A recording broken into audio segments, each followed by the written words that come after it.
Okay, so we are here for the second round of Guardians.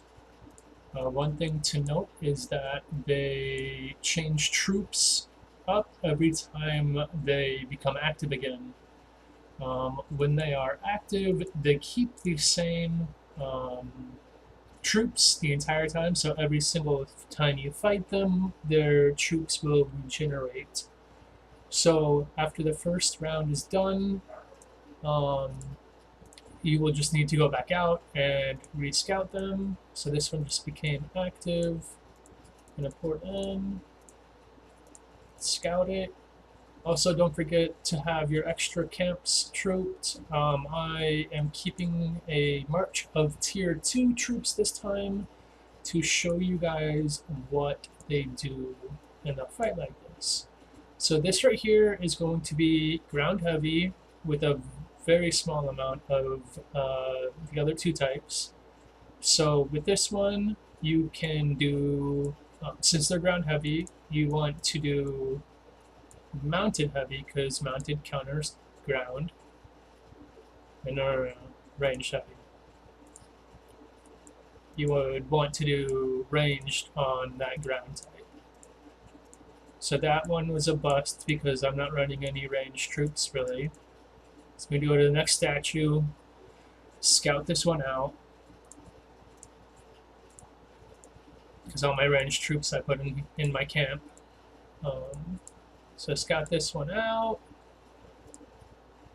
This one's going to be ranged heavy. So ranged heavy is the one that I want because that is going to be to the one where you want to send all your mounted to. So for this one, I'm actually going to send my dragon in. You do get a relatively large amount of dragon experience for this, so if you need to level up your dragon, go for it. This march, I'm just going to send all the tier 2 ground I have, or mounted that I have, and some tier 1. And then I'll just do an even number on this march so that way you can have a good comparison. So I'll send a mill of each between the mounted and ground.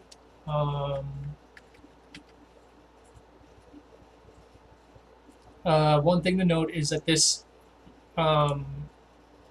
march that I'm sending that has only ground troops in, there will be more troops that end up dying because the statue is ranged heavy. Since the statue is ranged heavy, the statue will kill more ground troops because ranged counters ground. Yeah, range counters ground, ground counters mounted, and mounted counter range. So this first one that came back was the one that I sent my tier 2 and my dragon with.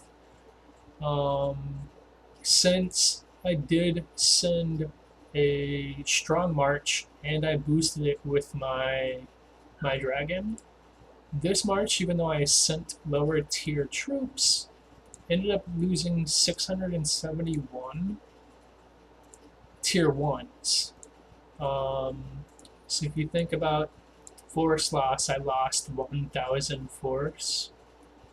And this one here that I sent during the last video, I sent tier 3 as meat and ended up losing 10,000. So it's not a whole lot when you think about it, but it is significant over time. This one right here was your mounted heavy. We lost 379. This one here, without having any extra dragon experience buffs, you got 750,000 experience, which is pretty decent, especially if you have super quick troops like mounted. So if you think about it, every 2 minutes you can get 750,000 if you add your dragon in it. Anyway, we just got our third march back. This one here lost a whole bunch. So if you look at the difference, this march here was all mounted. This is what you should send into this statue, because this statue here is very, very ranged heavy. You want to send mounted into it. If you don't pay attention and you don't scout, and this happens, first off, I didn't even kill all the troops. They had 76,000 troops that survived, even though on this last one, I killed everything and I lost a whole lot less. In this one, I lost a whole bunch of troops and I didn't even kill all the troops. So this is why it's important to always scout everything. And it's also why it's important to always, always, always have an anti-scout on, which I don't, because this is just a quick tutorial. And it's good because nobody's on right now, and nobody likes attacking on this kingdom, at least unless there is a kill event. And then another one here. So this one here, I sent 1 million T3 troops, and I didn't even kill everything.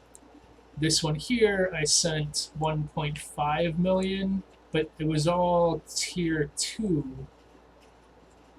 So if you take the time and if you can get a scout off on anybody that you end up hitting, whether or not it's Guardians or whether or not it is other people, most of the people who are big players, they end up making sure they always have like a 7-day scout on.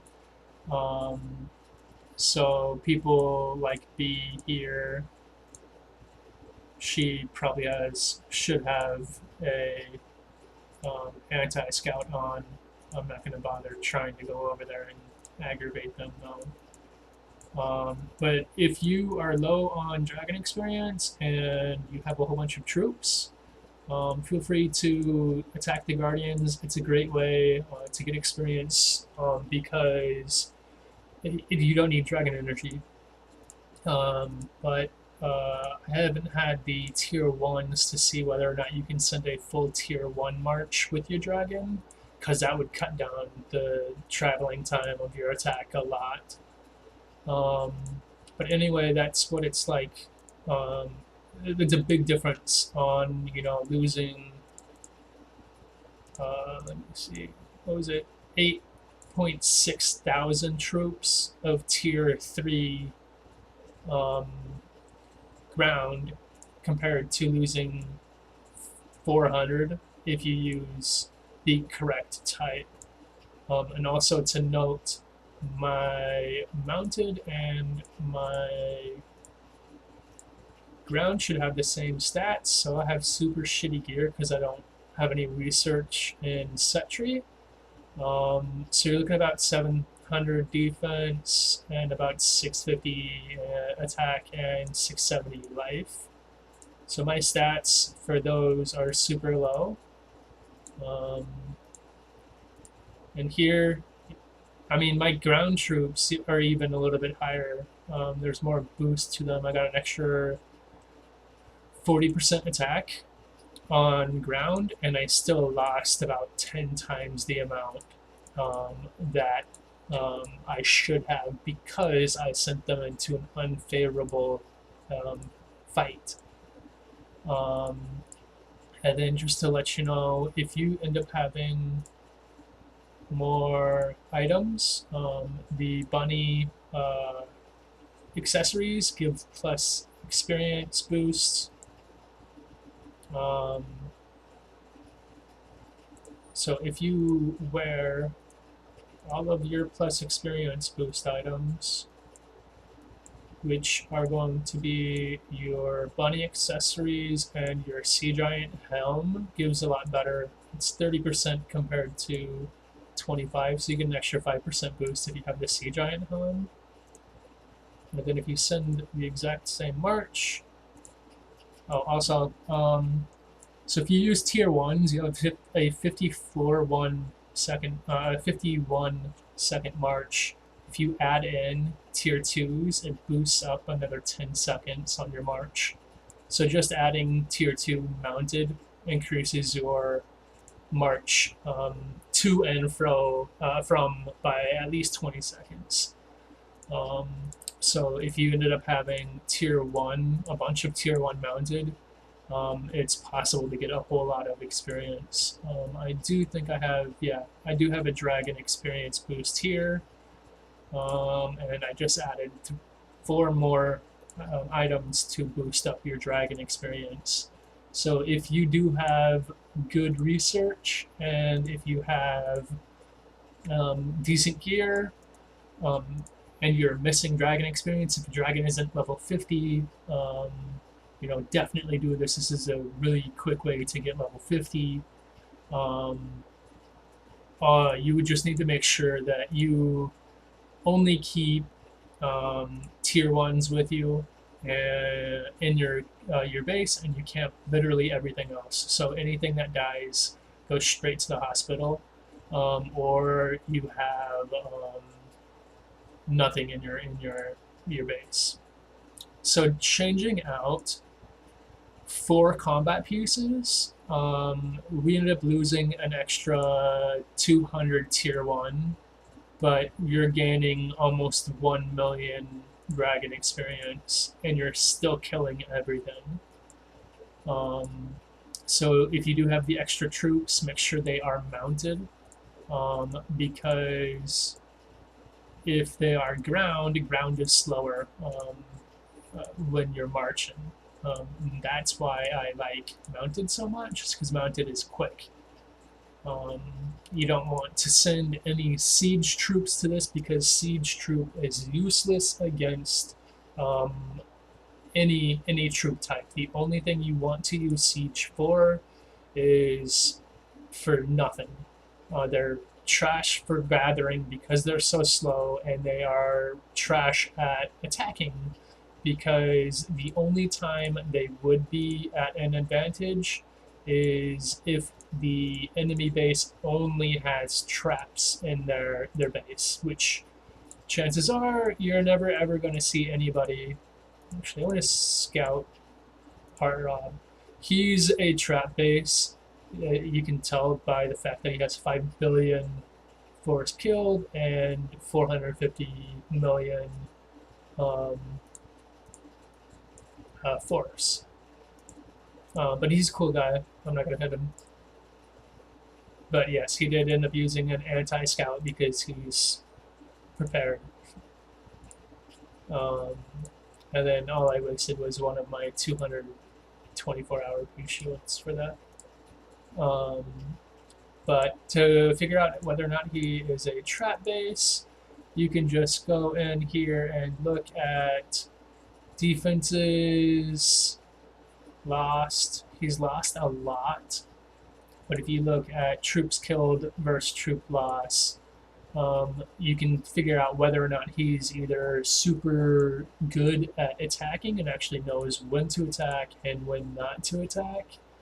And you can also figure out whether or not either he's a trap base or he just knows how to play. Having this much of a discrepancy between force and force killed. Kind of like mine. My force is low, but I have 4 times my force killed.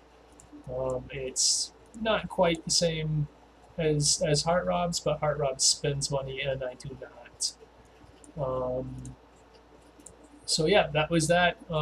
If you guys have any more questions, feel free to let me know. I can make some more tutorial videos.